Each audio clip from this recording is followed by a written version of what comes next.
Assalamualaikum warahmatullahi wabarakatuh. Alhamdulillahirabbil alamin wassalatu wassalamu ala asrofil anbiya'i wal mursalin nabiyina Muhammadin wa ala alihi washabihi ajmain. Asyhadu an la ilaha illallah wa la syarikalah wa asyhadu anna Muhammadan abduhu wa rasuluhu la rasula wa la nabiyya ba'dah. Faqala Allah ta'ala fi kitabihil karim a'udzu billahi minasy syaithanir rajim. Inna salata kanat 'alal mu'minina kitaban mawquta. Amma ba'du, Allahumma la sahla illa ma ja'altahu sahla wa anta taj'alul hazana idza syi'ta sahla. Bapak Ibu jamaah kajian rahimakumullah, kita awali kajian kita dengan membaca basmalah. Bismillahirrahmanirrahim. Baik, malam hari ini kita memulai bab baru kajian Kitab Bulughul Maram, bab sifatus sholati, bab tentang sifat sholat. Di hadis yang ke 279 ya kalau di terjemahan ya, yang di sini 212. Baik, kita mulai yang pertama. An Abi Hurairah radhiyallahu anhu anna an-nabiyya sallallahu alaihi wasallam qala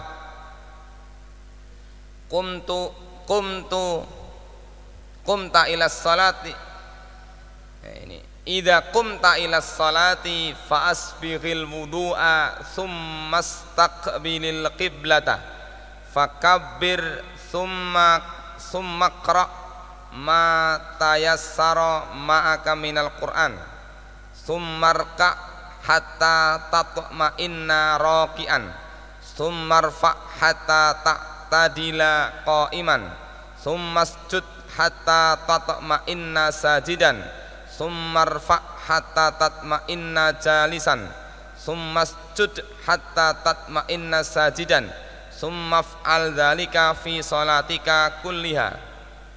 Akhrajahu as-sab'atu wal lafdhu lil Bukhari.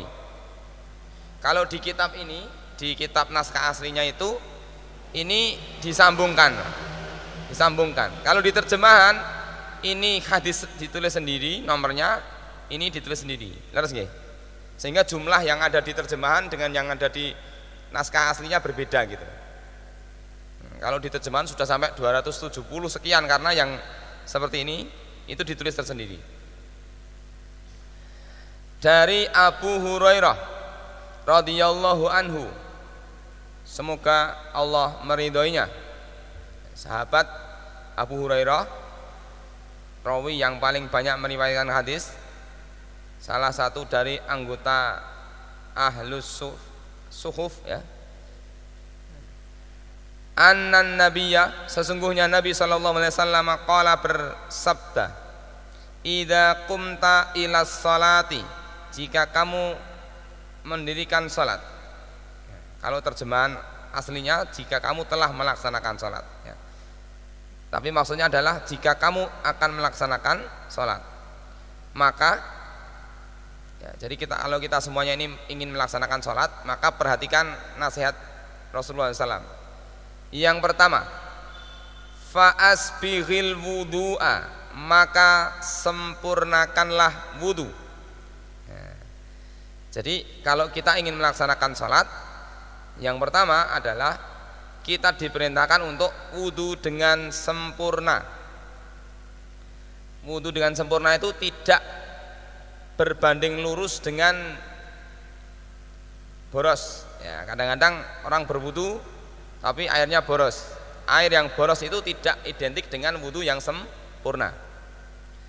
Yang kedua, summastaqbilil qiblata, kemudian menghadaplah kiblat. Yang ketiga, fakabbir, kemudian ucapkanlah takbir. Kemudian yang keempat, summaqra' ma tayassara ma'aka minal Qur'an, kemudian bacalah apa yang mudah bagimu dari ayat-ayat Al-Qur'an. Ada sementara orang menganggap, mohon maaf, ini perlu kita luruskan, menganggap membaca surat dalam Al-Quran, surat-surat yang bukan juz amma itu lebih utama daripada membaca ayat-ayat atau surat-surat juz amma. Ini perlu diluruskan. Juz amma itu bagian dari ayat Al-Quran, selain juz amma juga bagian dari ayat Al-Quran. Jadi jangan sampai kita menganggap wah sholat di masjid itu yang dibaca hanya juz amma terus, imamnya paling juz amma. Tidak boleh begitu. Karena apa? Semua ayat Al-Quran itu mulia dan semuanya punya hak untuk dibaca. Summarka hatta tatma'inna raki'an. Setelah itu maka rukuklah sehingga tumakninah dalam rukuk. Kemudian summarfa hatta taqtadila qa'iman. Kemudian angkatlah sehingga iktidal dengan sempurna, hatta taqtadila qa'iman. Summasjud, kemudian sujudlah hatta tatma'inna sajidan, sehingga sujud dengan tumakninah, dengan tenang. Summarfa hatta tatma'inna jalisan, kemudian bangunlah sehingga duduk dengan tumakninah. Summasjud hatta tatma'inna sajidan, maka sujudlah sehingga sujud dengan tenang. Summaf'al dzalika fi sholatika kulliha, maka kerjakanlah yang demikian itu di setiap salatmu. Akhrajahu as-sab'ah wal lafdhu al-Bukhari. Dikeluarkan oleh imam yang 7, juga lafadznya dari Imam Al-Bukhari. Baik, kita lihat di sini. Yang pertama, hadzal hadisu adimun jalilun yusammihi al-ulama'u hadisu al-musi'u fi sholatihi. Hadis yang agung ini disebut oleh para ulama dengan hadis al-musi'u sholatuhu. Nah, saya buat di sini, saya tambahkan keterangan nggih. Baik. Hadis ini disebut oleh para ulama dengan musiun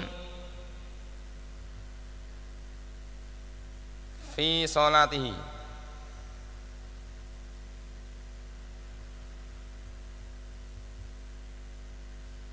Maksudnya apa, Pak? Hadis musiun fi sholatihi atau al-musiu fi sholatihi, al-musiu fi sholatihi, yaitu orang yang sholatnya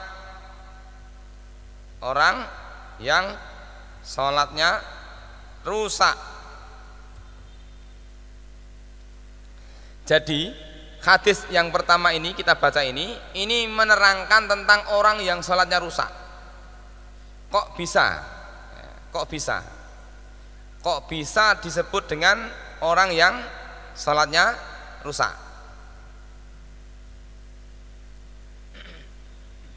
Berarti kita perlu melihat asbabul wurud. Kenapa para ulama sampai menyebut dengan istilah seperti ini? Berarti kita perlu melihat kepada asbabul wurud, sejarah riwayat tentang kejadian sebelumnya. Karena di sini Bapak Ibu sekalian, hadis ini tidak tercantum secara lengkap. Kejadiannya kapan, kejadiannya terjadi kepada siapa, tidak. Nah, para ulama meneliti kapan ini terjadi, kemudian dicari sebab terjadinya.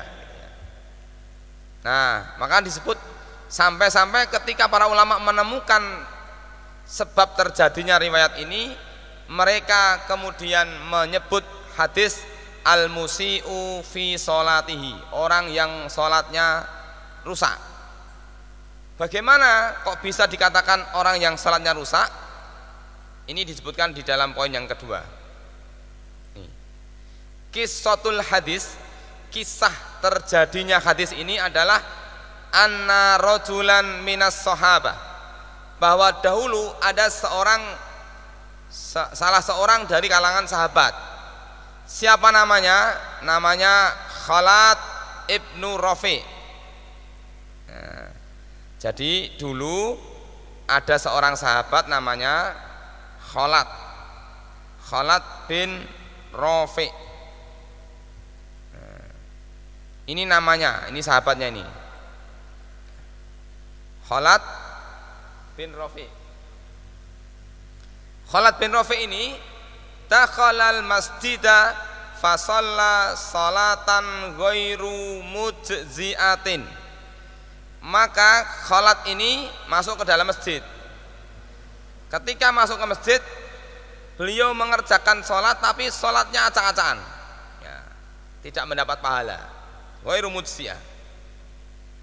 Wan nabiyyu yanzuru ilaihi, dan Nabi melihatnya. Jadi ada orang masuk masjid, kemudian dia sholat, Rasulullah SAW melihat bagaimana si Khalad ini melaksanakan sholat.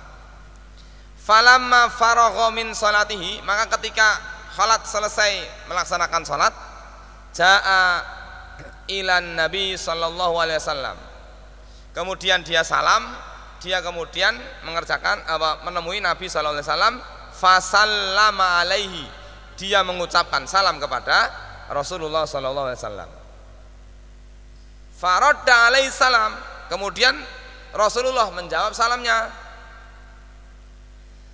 Nah, setelah Rasulullah menjawab salamnya, dia tidak sempat ngomong, tapi kemudian Rasulullah mengatakan, irji fasolli. Ini kalimatnya, Pak. Irji fasolli. Irji itu apa? Ulangilah. Fasolli, salatlah. Ulangi salatmu. Fa innaka lam tusolli. Karena sesungguhnya kamu belum salat. Dia tadi sudah salat tapi tidak dianggap salat oleh Rasulullah. Kan begitu. Kemudian Khalad faraja, kemudian dia salat lagi. Wa amila fi salatihi tsaniyah, kemudian dia mengerjakan salat yang kedua kalinya. Oh nggih pun, kula tak salat melih. Cara Jawane ngoten niku nggih. Nah, kemudian pada kali kedua dia salat kama amila fi salatihil ula, dia mengerjakan salat persis seperti salat yang pertama. Kemudian summa jaa ilan nabi, kemudian dia datangi Nabi lagi, salaman melih, empun kanjeng Nabi, nah, gitu ya. Faqala Rasulullah SAW kemudian bersabda, irji, ulangi lagi, fasolli, salatlah lagi, fa innaka lam tusolli, sesungguhnya kamu belum salat. Nah, salat melih Mas, loh, kok kan salat melih? Sampai itu kejadian terjadi 3 kali, kon salat, nggih salat melih. Podo, mungkin kita ini mungkin berpikir ya, kenapa ya ada orang sholat disuruh ngulangi, dia melaksanakan sholat tapi tidak memperbaiki kualitas sholatnya, dilangatkan lagi, tidak memperbaiki lagi, sampai 3 kali lah, 3 kali melaksanakan sholat. Fa'aqsamar rajulu annahu la yuhsinu minas sholati illa ma fa'ala, maka orang-orang yang ada di sekitarnya itu menghukumi, menetapkan, bersumpah ya, meyakini bahwa orang ini tidak memperbaiki sholatnya. Masa suruh ngulang sampai 3 kali? Wa indama istaqa ilal ilmi wa tahayya'a liqabulihi allamahu nabiy sallallahu alaihi wasallam kaifa yusalli kama jaa fil hadis. Ya, maka kemudian Nabi Shallallahu Alaihi Wasallam mengajarkan kepadanya bagaimana sholat yang benar. Nah, hadis inilah yang disebut setelah kejadian itu baru keluar hadis ini, gitu. Umpama niki ditulis kabeh mungkin panjang sekali. Nah, ini adalah kalimat Rasulullah Sallallahu Alaihi Wasallam yang diucapkan oleh Rasulullah kepada Khalad bin Rafi. Jadi Rasulullah ngajari sholat kepada Khalad bin Rafi. Bagaimana caranya? Di sini. Yang pertama, idza qumta ila sholati fa asbighil wudu. Ya, kalau sholat sempurnakan wudunya, pastikan seluruh anggota badan kita terbasuh oleh wudu. Tadi sudah kita sebut. Nah, kita lihat sekarang. Nih. Mana tadi? Ini ya. Wa dzalika bi ayyukabbira takbiratal ihram. Yaitu caranya yang pertama adalah yukabbira bi ayyukabbira takbiratal ihrami. Salat itu diawali dengan takbiratul ihram. Takbir yang pertama. Dulu kita sudah sempat singgung kenapa takbir pertama salat itu disebut dengan takbiratul ihram. Takbir itu ucapan Allahu Akbar. Kenapa ihram? Makna pertama itu adalah ihram itu mengharamkan. Maksudnya ketika orang itu sudah Allahu Akbar, dia diharamkan untuk beraktivitas kecuali aktivitas yang ada hubungannya dengan sholat. Ya, itu maka disebut dengan takbiratul ihram. Summa yang kedua yaqra'ul fatihata, kemudian membaca surat al-fatihah. Loh, mungkin ada yang bertanya, lah niku doa istiftah ten pundi kok ujuk-ujuk al-fatihah? Maka Bapak Ibu sekalian, yang dibahas dalam hadis ini adalah yang masuk kategori rukun. Belum dibahas tentang masalah sunanil sholat, sunat ibadah sholat. Maka yang dibahas di sini adalah tentang rukun sholat yang tidak boleh ditinggalkan. Yang ketiga, summa yarka'u hatta yatma'inna raqi'an. Kemudian setelah al-fatihah adalah rukuk dengan tumakninah. Lah, baca suratnya mana? Tidak disebut. Kenapa? Karena membaca ayat Al-Quran itu bukan bagian dari rukun. Rukuk ya. Summa ya'tadil minar ruku'i wa yatma'innu. Kemudian i'tidal, bangun dari rukuk dengan itmi'nan, dengan tumakninah. Summa yasjudu fayatma'innu, kemudian sujud dengan tumakninah. Summa yajlisu ba'da sujudi wa yatma'in, kemudian duduk setelah bangun dari sujud dengan tumakninah. Summa yasjudu ukhra wa yatma'in, kemudian sujud lagi dengan tumakninah. Summa yaf'alu hakadha fi sholatihi kulliha. Bapak Ibu, panjenengan perhatikan di setiap ungkapan Rasulullah ini, setiap perubahan gerakan selalu beliau menyertakan kalimat tumakninah.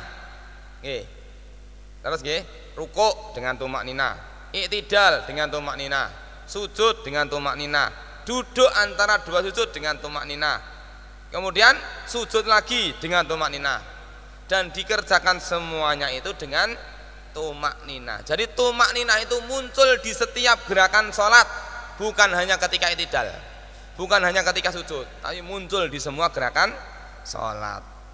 Sehingga patut diduga apa yang dikerjakan oleh Khalid bin Rafi' itu tidak disertai dengan tumakninah. Kenapa? Karena buktinya di setiap perubahan gerakan Rasulullah selalu menekankan kalimat tumakninah. Berarti tumakninah itu ada di setiap gerakan sholat. Jadi kalau ada orang sholat kok tidak ada tumakninahnya, dia kasusnya dikembalikan, dikiaskan dengan kasusnya Khalid bin Rafi'. Seandainya kita punya kesempatan, kita bisa mengingatkan dia, irji fasalli fa innaka lam tusolli. Balenono mas, sholatmu mas, wirung sholat wi. Mata niku. Maka karena di setiap gerakan muncul kalimat tumakninah, maka patut diduga apa yang dikerjakan oleh Khalid itu tidak tumakninah. Kemudian yang ketiga, ma dzukira fi hadzal hadis minal aqwali wal af'ali huwa mimma yajibu fi sholati. Nah, malam yudkar fihi yadullu ala adam wujubihi, ya. Malam yasbut bidalilin akharin dzalika anna ma dzukira fihi qad subiqa bilafdil amri ba'da qawlihi irji fa sholli fa innaka lam tusalli kama annahu siqa musaqal istiqsa'i fi ta'allumi ma yajibu fi sholati. Jadi begini, apa-apa yang disebut dalam riwayat ini baik bentuknya ucapan maupun perbuatan, gitu. Ucapan tadi di sini apa tadi? Ada takbir, ada Al-Fatihah, ya kan? Itu huwa mimma yajibu fi shalah. Itu yang disebut ini semuanya tadi adalah hal-hal yang wajib dalam sholat, yang tidak boleh ditinggalkan, yang mana ketika seseorang meninggalkan salah satunya dia belum gugur kewajiban, masih punya hutang. Umpama enten sing mboten takbiratul ihram, umpama enten sing mboten maca Fatihah, umpama enten sing mboten sujud, ya, ada yang tidak i'tidal misalnya begitu, ya, maka itu salatnya tidak sah. Kenapa? Karena itu menjadi bagian yang wajib. Wa ma lam yudkar fihi, yang tidak disebutkan dalam riwayat ini ala adami wujubihi, maka tidak termasuk bagian dari yang wajib. Seperti apa? Doa istiftah tidak wajib, membaca surat Al-Qur'an tidak wajib, kan gitu. Nah, nih, jadi yang disebut di sini adalah hal-hal yang wajib dalam sholat.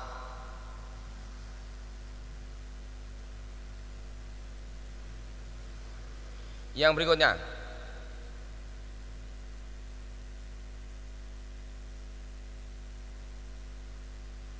yang keempat, ya. Ini agak apa namanya? Agak rumit, tapi nggak apa-apa. Tariqul istidlal bihadzal hadis ala ma yajibu wa ma la yajibu min aqwalis salati wa af'aliha.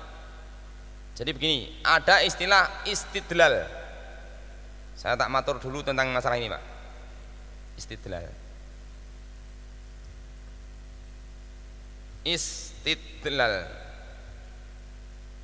Pun nate mireng istilah istidlal. Istidlal. Istidlal itu, Bapak Ibu, istidlal itu strom.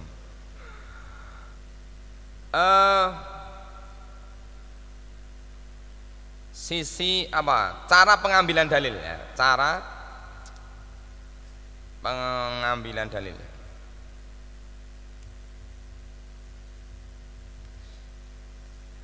Istidlal itu cara mengambil dalil.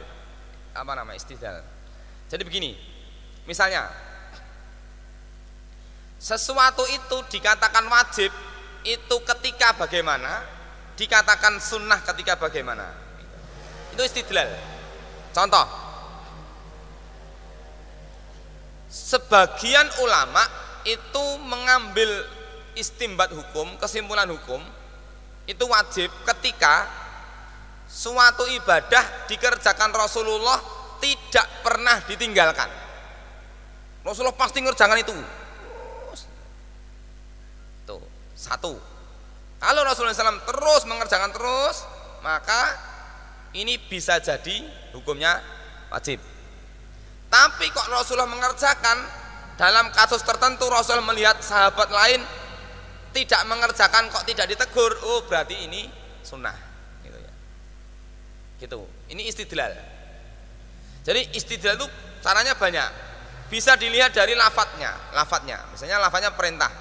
Karena perintah itu hukum asalnya adalah wajib. Al aslu fil amri lil wujub ma dalla dalilu ala khilafihi. Hukum asal dari setiap perintah itu hukumnya wajib, kecuali ada dalil yang menyimpangkan dari hukum asal itu. Nah, setiap perintah itu hukum asalnya wajib. Dia akan turun grade-nya menjadi sunnah ketika ada kasus lain yang menyimpangkannya. Itu seperti itu. Oke. Seperti kemarin tentang istidlal dari kasus hukum korban. Kan gitu. Nah, hukum korban itu awalnya wajib, ada yang mengatakan wajib, bahkan ulama madhab Dzahiriyah mengatakan wajib. Jadi kalau wajib tidak korban dosa, baru kemudian muncul ada riwayat yang menyebutkan bahwa yang wajib atas diri Nabi adalah sholat witir, korban, dan apa itu tiga perkara itu. Apa? Masih ingat nggak? 1 korban, 2 sholat witir, 3 2 rakaat sebelum subuh. Maka yang selain itu sunnah bagi umatku. Ada pernyataan seperti itu, baru kemudian hukum asal yang tadi, yang di sebagian ulama menyebutkan wajib tadi, turun grade-nya menjadi sunnah muakkadah. Begitu seterusnya. Ini namanya istidlal. Nah, istidlalnya di sini, thoriqul istidlal, cara pengambilan dalilnya di sini. Kenapa kok ini tadi disebut dengan wajib? Kan tadi kan kita sebutkan di sini, yang disebut di sini adalah yang wajib-wajib. Kenapa? Nah, gitu loh. Wa ma la yajib min aqwalis sholati wa af'aliha huwa antuh so'al fadul hadis as-sahihah. Dihitung dari lafat-lafat hadis yang sahih-sahih, di setiap hadis yang berbicara itu kok selalu disebut itu. Wa kullu maudhi'in ikhtalafal ulama fuqaha fi wujubihi wa kana madhkuran fil istidlali ala hadzal hadis. Fa innana natamassaku bi wujubihi ma lam ya'ti dalilun mu'aridun aqwa minhu. Jadi para ulama menyimpulkan bahwa aktivitas salat yang berupa takbiratul ihram, membaca Al-Fatihah, ruku, sujud, i'tidal, duduk di antara 2 sujud, sujud lagi, ya. Kemudian itu semuanya itu dihukumi bagian yang wajib dalam sholat. Istidlalnya, cara pengambilan kesimpulan dalilnya adalah 1, dengan cara menghitung-hitung lafadz yang muncul di riwayat-riwayat yang lain. Oh, tentang membaca Fatihah, ini muncul di riwayat ini, di riwayat ini muncul lagi terus gitu. Kemudian sujud juga muncul di riwayat ini, muncul di riwayat ini, terus begitu. Nah, saking banyaknya riwayat-riwayat yang menyebutkan bahwa Rasulullah SAW menyebut lafadz itu, maka lafadz-lafadz yang ada di sini dihukumi hal-hal yang wajib dalam sholat. Itu cara pengambilan sisi dalilnya seperti itu, ya. Selama tidak ada dalil yang menyelisihi, ya, tidak ada dalil yang menyelisih. Tapi kalau ada, maka bisa didiskusikan. Artinya bisa jadi tidak wajib. Misalnya ya. Misalnya takbiratul ihram. Ternyata ada dalam riwayat yang lain Rasulullah itu kalau awal sholat tidak pakai takbiratul ihram. Bisa jadi itu akan berubah dari yang wajib menjadi sunnah. Tapi ternyata setelah dihitung-hitung, ternyata apa yang disebutkan Rasulullah dalam riwayat ini itu belum ada yang dibantah atau disimpangkan dari dalil yang lain, sehingga aktivitas sholat yang disebutkan dalam riwayat ini dihukumi oleh para ulama sebagai hal-hal yang wajib dalam sholat.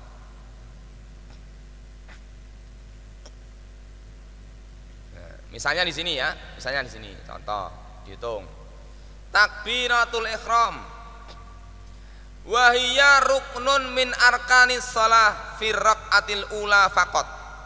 Takbiratul ihram itu adalah salah satu dari rukun sholat yang hanya muncul di rakaat pertama, ya, saja, tidak muncul di rakaat kedua. Karena apa?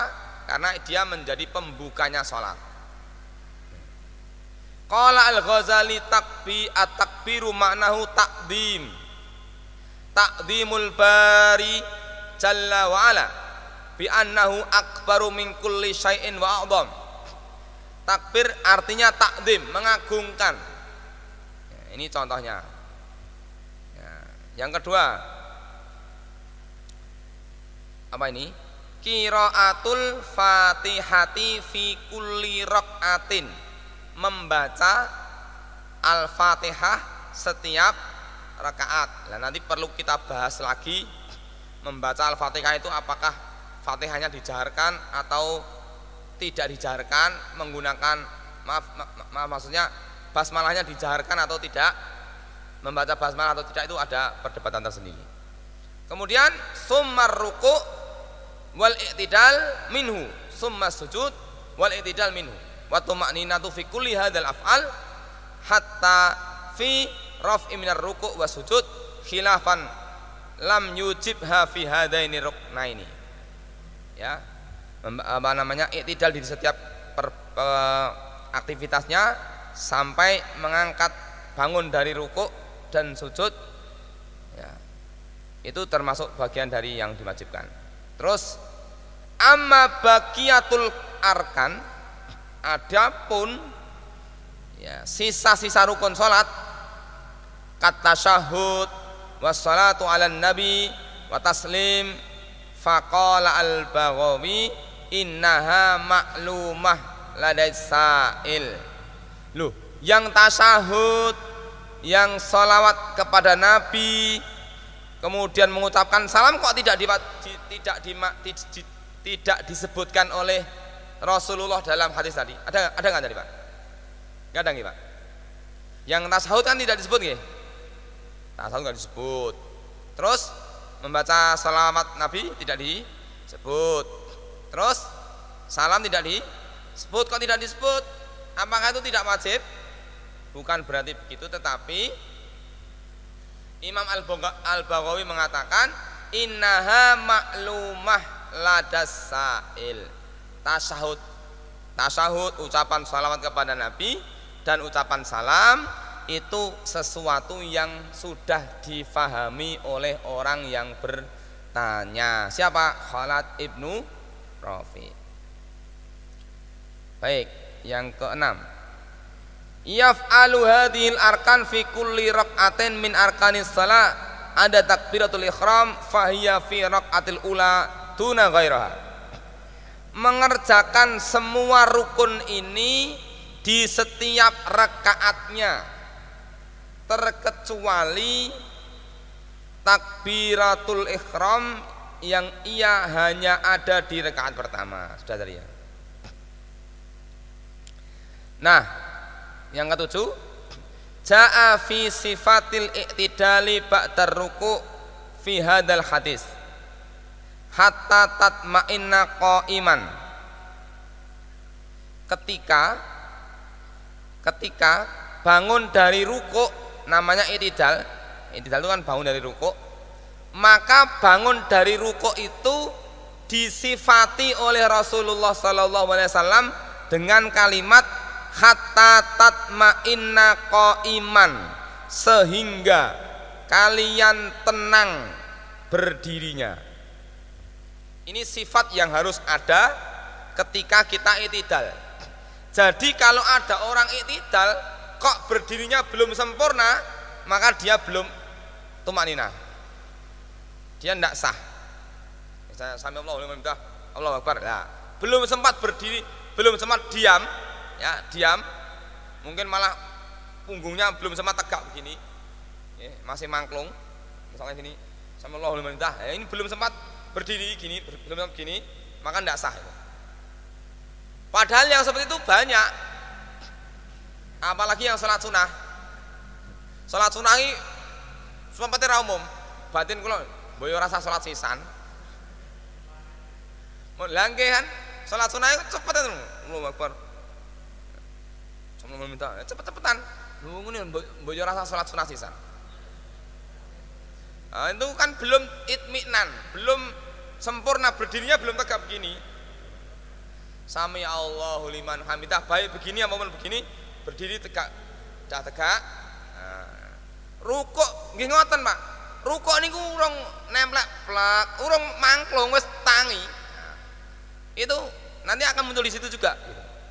Nah, dalil penguatnya apa? Fa aqim sulbaka hatta tarjiul idham. maka tegakkanlah tulang-tulangmu sehingga dia kembali kepada posisinya. Jadi umpama begini, misalnya tadi begini, ketika dia i'tidal dia begini, nah tulang-tulangnya itu biar tepat lagi gitu. Lah ini belum balik orang balik sujud gitu. Nah itu ini yang kemudian dikiaskan kepada aktivitas sholat yang lain ya, duduknya, sujud, apalagi sujud ya, sujud itu kadang-kadang nempel aja belum plek gitu terus diangkat terus mau copi itu ini ya. Nah sekarang kita bahas tentang tumakninah. At-tumakninatu faqala fuqahauna ya, ulama-ulama madhab Hambali ini yang menerangkan madhab Hambali, hiya ruknut tasi'u min arkanis shalah, dia menjadi rukun ke-9 dari rukun-rukun salat. Fir ruku'i wal i'tidali was sajadati wal julusi baina sajadataini wa fi qadriha wajhan ya. Jadi tumakninah itu muncul ketika rukuk, muncul ketika i'tidal, muncul ketika sujud, duduk antara dua sujud. Itu wajib ada tumakninah. Tumakninah ketika rukuk, tumakninah ketika sujud, tumakninah ketika duduk antara dua sujud, muncul semua. Lah, yang dimaksud tumakninah itu apa? Nih. Pendapat pertama, tumakninah adalah as-sukunu wa inqalla. Tumakninah itu artinya tenang meskipun sebentar. Jadi umpama tadi bentuknya adalah rukuk, berarti rukuk ya betul-betul rukuk. Sudah berhenti sebentar, berhenti ya, sukun, as-sukun itu berhenti. Ya. Meskipun sebentar. Tak, roto. Nah, itu pendapat pertama. Terus yang kedua, ukurannya apa? Anaha biqadri dzikril wajib. Tumakninah itu ukurannya adalah anaha biqadri dzikril wajib, yaitu sebanding dengan bacaan sholat yang wajib. Maksudnya gini, bacaan sholat kan rata-rata 3 kali ya Pak, tapi wajibnya sekali ya. Jadi umpama dibaca sekali pun sudah sah gitu loh. Berarti maksud dari tumakninah itu adalah minimal seseorang itu membaca bacaan itu 1 kali selesai ya, subhanallah wa bihamdi nah, misalnya gitu. Atau bacaannya yang lain tapi sekali bacaan selesai. Tapi kadang-kadang yang kita dapatkan, kenapa sampai Khalid bin Rafi itu disuruh ngulangi? Karena menurut ukuran Rasulullah ndak nyandak kok waktunya. Ini sekali aja nggak cukup ini, makanya suruh baleni. Nah, ada anak-anak kita yang masih SD, yang masih suka main-main, itu masih begini. Ya, jadi bacaan ukuran lamanya tumakninah itu kalau diukur 1 kali bacaan nggak cukup. Ya, bacaan yang paling cepat sekalipun nggak cukup Pak. Ya, bacaan yang paling cepat arahnya ndak kok omongnya sing suwe gitu. Nah itu. Jadi tumakninah itu maknanya 2. 1 berhenti meskipun sebentar. Yang kedua adalah ukuran lamanya adalah minimal 1 kali bacaan. Nah, kalau sampai tidak berhenti itu berarti tidak tumakninah.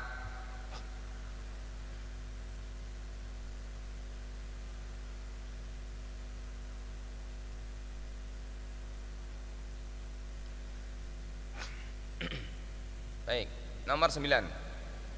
Wujubut tumakninatu fi raf'i minar ruku'i war raf'i minas sujudi wa sayati bayanuhu insyaallah. Wajib tumakninah ketika bangkit dari rukuk dan bangkit dari sujud. Dan keterangan ini akan dijelaskan kemudian insyaallah. Nah, jadi tadi ya di sini saya tibayanuhu insyaallah akan datang keterangannya insyaallah. Jadi tumakninah juga harus muncul ketika kita bangun dari rukuk yaitu i'tidal, dan bangun dari sujud yaitu ketika duduk di antara dua sujud. Yang ke-10, wujubul wudu wa isbaghuhu lis-salati wa anna dzalika syartun. Yang ke-10, wajib untuk mengerjakan wudu. Maksudnya wudu itu menghilangkan hadas kecil. Ketika seseorang hadas kecil maka wajib wudu. Tapi kalau tidak maka dia tidak wajib wudu. Berdasarkan banyak amalan para sahabat Nabi yang menggunakan wudu salat sebelumnya digunakan untuk salat sesudahnya. Artinya ketika dia tidak batal wudu maka dia bisa menggunakan wudu sebelumnya. Wa anna dzalika syartun. Dan menyempurnakan wudu.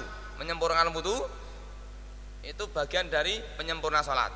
Saya beberapa kali matur bahwa sempurnanya wudu tidak identik dengan boros.